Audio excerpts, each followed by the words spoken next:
देखिए भाई, डेवलप में आपको डिस्कस करेंगे अभी। कॉम्प्लेक्स फॉर्मेशन हमने आपको स्टडी करा दिया है, वेरिएबल ऑक्सीडेशन स्टेट मैंने आपको स्टडी करा दिया है, मैग्नेटिक प्रॉपर्टी आपको स्टडी करा दिया है, कैटालाइटिक प्रॉपर्टीज आपको स्टडी करा दिए हैं। अभी एक नई टॉपिक आपको डिस्कस करेंगे बेटे, और ये टॉपिक होगा एलॉयज फॉर्मेशन। देखिए, जो डेवलप के एलिमेंट्स हमारे पास हैं, 40 डेवलप के एलिमेंट्स को हम लोग स्टडी कर रहे हैं, और जो 40 डेवलप के एलिमेंट्स को हम लोग स्टडी कर रहे हैं, उन सभी एलिमेंट्स में एक कॉमन बात है कि वो उनमें से मोस्टली एलिमेंट्स एलॉयज का फॉर्मेशन कर सकते हैं। अब देखिए भाई, सबसे पहला क्वेश्चन ये कि एलॉयज क्या होते हैं। एलॉयज ऐसे कंपाउंड्स होते हैं जिनमें दो या उससे ज्यादा मेटल्स होमोजेनस फॉर्म में प्रेजेंट होते हैं। ऐसा मिक्सचर जिसके अंदर 2 और मोर मेटल्स होमोजेनस फॉर्म के अंदर प्रेजेंट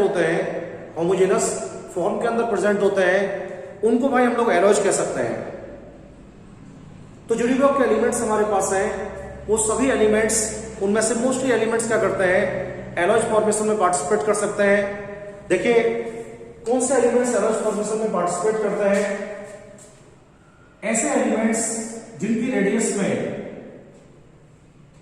मिनिमम 15% से कम का डिफरेंस होता है। ये बहुत इंपॉर्टेंट क्वेश्चन है।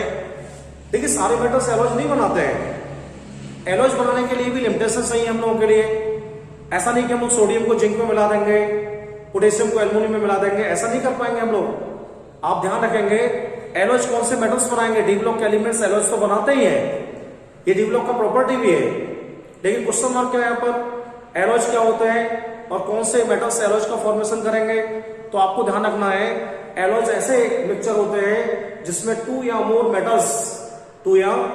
मेटल्स होमोजेनस फॉर्म के अंदर प्रेजेंट होते हैं। और आपको बताना है कौन से मेटल्स एलॉयज का फॉर्मेशन करेंगे। तो आपको ध्यान रखना है, बहुत सारे मेटल्स जिनकी रेडियस में 15% या फिर उससे कम का डिफरेंस पाया जाएगा।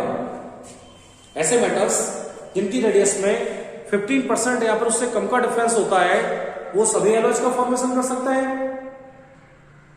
ऐसे एलिमेंट्स या ऐसे मेटल्स जिनकी रेडियस में 15% या उससे ज्यादा का डिफरेंस पाया जाता है, 15% या उससे ज्यादा का डिफरेंस पाया जाता है, वो कभी भी एलॉयज का फॉर्मेशन नहीं कर सकते हैं।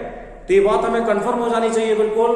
कौन से मेटल एलॉयज का फॉर्मेशन करेंगे, ऐसे मेटल एलॉयज का फॉर्मेशन करेंगे जिनकी रेडियस बहुत कम होगी या जिनकी रेडियस में बहुत कम डिफरेंस होगा।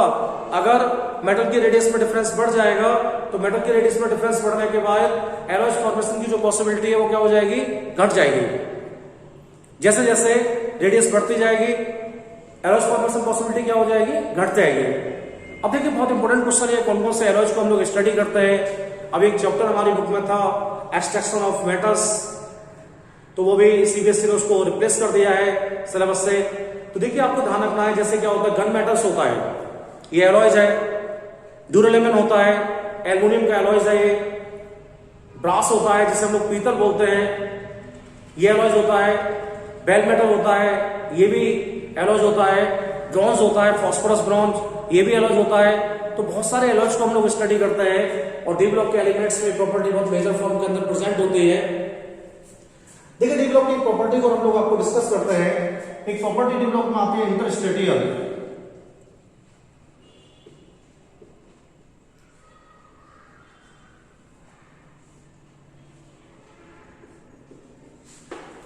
इंटरस्टेटियल कंपाउंड्स क्या होते हैं, एक्चुअल में क्या होता है, जो डेवलप के एलिमेंट्स होते हैं उनमें कंपाउंड्स को फॉर्मेशन की बहुत ज्यादा टेंडेंसी होती है बेटे। अभी होता क्या इंटरस्टेटियल में,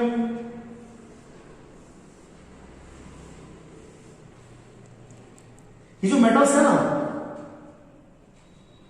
ये जो मेटल्स के आयन हमारे पास अवेलेबल है, देखिए मैं एफएक्स कर रहा हूं, इनके बीच में स्पेस दिखाई दे रहा है हम लोगों को। और ये जो स्पेस होता है सॉलिड्स के बीच में, इसे हम लोग बेटे ऑलवेज क्या बोलते हैं, वॉइड बोलते हैं।